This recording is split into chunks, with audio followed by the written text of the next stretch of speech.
ہمارے بزرگ جو تھے وہ غیروں کو اپنی طرف لایا کرتے تھے، اور ہم ہیں کہ غیروں کی طرح ہوتے جا رہے ہیں، باوجود اس کے ہمیں ذلتیں مل رہی ہیں۔ وہ غیروں کو اپنی طرف لایا کرتے تھے، اللہ انہیں عزتیں عطا فرماتا تھا، اور ہم غیروں کی طرح ہوتے جا رہے ہیں، اپنے شادی بیاہ غیروں کی طرح، اپنے تمام کام غیروں کی طرح، پھر بھی ہمیں ذلتیں مل رہی ہیں۔ کیا وجہ ہے اس کی؟ کیونکہ ہم نے اللہ اور اللہ کے رسول کے حکموں کو ماننا چھوڑ دیا۔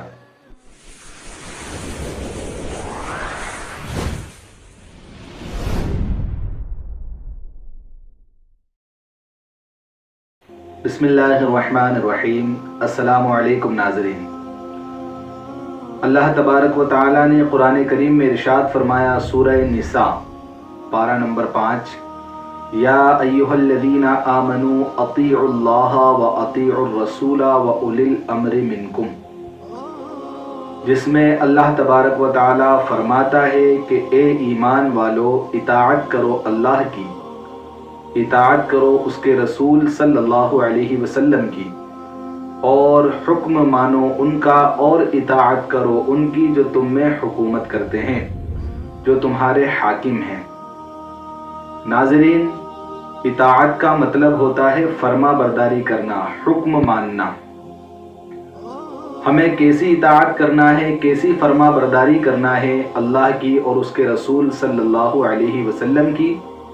تو قرآن کریم کے اندر ہی اللہ تعالیٰ ارشاد فرماتا ہے کہ وما آتاکم الرسول فخذوہ وما نہاکم عنہ فانتہوا، کہ رسول اللہ صلی اللہ علیہ وسلم تمہیں جس بات کا حکم دے تم اس پر مضبوطی سے عمل کرو، اور جس بات سے روک دیں اس سے باز آ جاؤ۔ تو ناظرین، اللہ کے محبوب صلی اللہ علیہ وسلم کی اطاعت اور فرما برداری ہی دراصل اللہ کی فرما برداری ہے۔ ایسا نہیں کہ اللہ کی فرما برداری الگ، رسول اللہ کی فرما برداری الگ۔ رسول اللہ صلی اللہ علیہ وسلم کی فرما برداری ہی اللہ کی فرما برداری ہے، یعنی حضور کی اطاعت کرنا دراصل اللہ کی اطاعت کرنا ہے۔ تو ہمیں چاہیے کہ ہم ہر اس کام سے محبت کریں جس کو حضور پاک صلی اللہ علیہ وسلم نے پسند فرمایا ہے۔ صحابہ کرام رضوان اللہ تعالی علیہم اجمعین کثرت سے حضور کی اطاعت کرتے تھے، آپ کے نقش قدم پر چلتے تھے، آپ کی سنتوں پر عمل کرتے تھے۔ اللہ تبارک و تعالی نے ان کے مقامات کو بہت زیادہ بلند و بالا فرمایا۔ حضرت ابو بکر صدیق رضی اللہ تعالیٰ عنہ نے آپ کی اطاعت کی، اللہ نے آپ کو صداقت میں ممتاز فرما دیا۔ حضرت عمر فاروق رضی اللہ تعالیٰ عنہ نے آپ کی اطاعت کی، اللہ نے آپ کو عدالت میں ممتاز فرما دیا۔ حضرت عثمان غنی رضی اللہ تعالیٰ عنہ نے اطاعت کی، اللہ نے آپ کو سخاوت کا بادشاہ بنایا۔ حضرت مولا علی رضی اللہ تعالیٰ عنہ نے اطاعت کی، اللہ تعالیٰ نے آپ کو شجاعت میں ممتاز بنایا۔ حضرت امام حسن اور حضرت امام حسین رضی اللہ تعالیٰ عنہ نے آپ کی اطاعت اور فرما برداری کی، اللہ نے آپ کو شہادت میں ممتاز فرمایا۔ حضور غوث اعظم نے اطاعت کی، اللہ نے ولایت میں ممتاز فرمایا۔ ہند کے راجہ، ہم سب کے خواجہ حضرت خواجہ معین الدین چشتی حسن سنجری رحمت اللہ تعالیٰ علیہ نے اطاعت کی، اللہ نے انہیں کرامت میں ممتاز فرمایا۔ تو ناظرین، ہماری زندگی کے اندر، ہماری زندگی کے ہر شعبے میں ہمیں حضور کی اطاعت کرنا چاہیے۔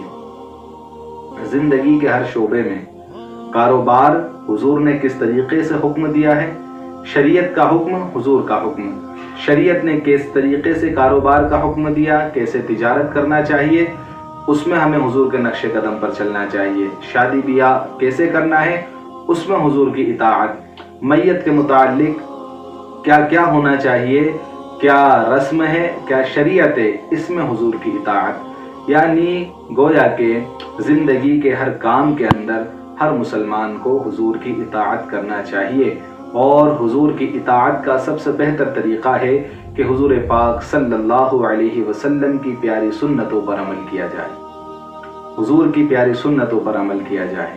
حضور کس طریقے سے کھانا کھایا کرتے تھے، حضور لوگوں سے کس طریقے سے ملا کرتے تھے، حضور بچوں سے کیا معاملہ فرمایا کرتے تھے، पड़ोसी से हुजूर कैसा सलूक किया करते थे, हुजूर तिजारत कैसी किया करते थे, हुजूर गुफ्तगू कैसी किया करते थे, हुजूर लिबास कैसा पहना करते थे, हुजूर के बाल किस तरीके के थे, हुजूर का जो है चेहरा दाढ़ी मुबारक आपकी किस तरीके से हुआ करती थी।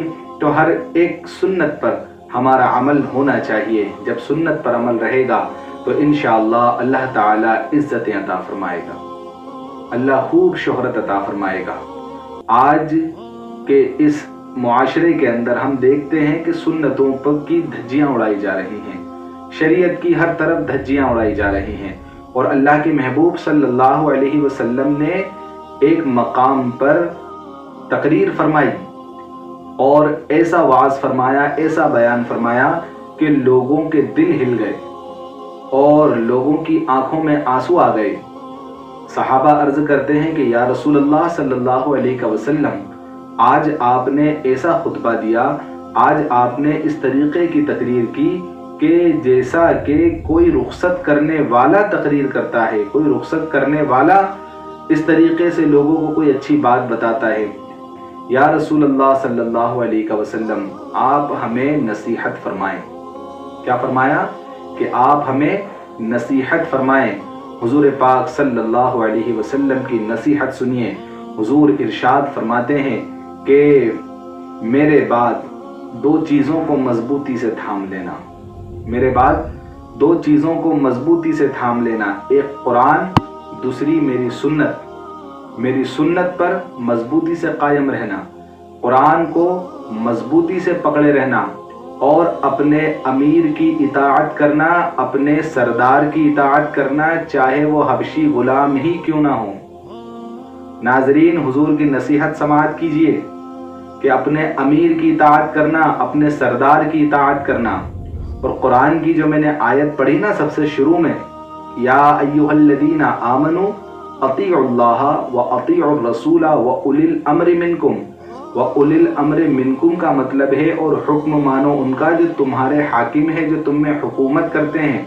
अब हुकूमत से ये हुकूमत मुराद नहीं काफिरों की, बल्कि वो लोग जो तुम्हारे घर के बड़े हैं, चाहे वो तुम्हारे बाप हैं, चाहे वो तुम्हारे दादा हैं, और फिर घर से बाहर निकल जाए तो मोहल्ले के अंदर कोई अगर जिम्मेदार शख्स है, कोई अमीर है मोहल्ले का, और आज के दौर के अंदर तो अगर किसी मोहल्ले का अगर कोई अमीर है तो वो मस्जिद का इमाम है, अल्हम्दुलिल्लाह। जिसे हम अमीर समझते नहीं, जिसकी हम इज्जत करते नहीं, जिसका हम अदब करते नहीं, जबकि कुरान में भी अल्लाह ने फरमाया हुक्म मानो उनका जो तुम्हारे हाकिम हैं।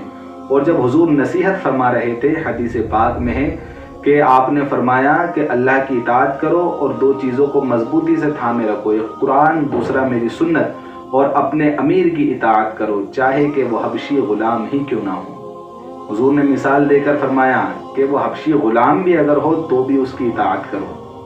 अल्हम्दुलिल्लाह, आज तो हमारी मस्जिद के जो इमाम हजरात है, कोई हाफिज है, कोई कारी है, कोई आलिम है, कोई मुफ्ती है, और हम उनकी इताअत नहीं करते। तो इसके अंदर हम फ़ख्र ना करें कि हम तो मस्जिद के इमाम से माज़अल्लाह सुम्मा माज़अल्लाह ज़्यादा जानते हैं, हमें ज़्यादा इल्म है, हम ऐसा कर सकते हैं, हम वैसा कर सकते हैं, जबकि अल्लाह के महबूब सल्लल्लाहु अलैहि वसल्लम ने फरमाया कि अपने अमीर की इताअत करो, चाहे वह हबशी गुलाम ही क्यों ना हो। तो इस वक्त अगर सबसे ज़्यादा ज़रूरत अगर है तो हमें अपनी मस्जिद के जो इमाम हैं, जो हमारे हाकिम हैं, कुरान और हदीस की रोशनी में हमें उनकी इताअत करना चाहिए, हमें उनकी बात मानना चाहिए जुमे के खुतबों में। और हाँ, बात भी वो जो कुरान और हदीस की रोशनी में हो, कुरान और हदीस के खिलाफ नहीं, कुरान और हदीस की रोशनी में अगर हमारे घर के बड़े हमें कोई बात बता रहे हैं तो हमें उस पर अमल करना चाहिए। मस्जिद का इमाम में, ये मेरा ज़ाती मशवरा है, ये मेरे ज़ाती ख़यालात हैं कि अगर कोई इस वक्त अगर एक मोहल्ले का अगर कोई हाकिम है वो मस्जिद का इमाम है, अल्हम्दुलिल्लाह, जो मस्जिद के मिंबर पर जब खड़ा होता है तो अपनी फ़िक्र नहीं बताता, मुआशरे की फ़िक्र उसके जहन में रहती है, उसके दिल में रहती है, और अल्लाह और अल्लाह के रसूल के दीन की तरफ आपको बुलाता है।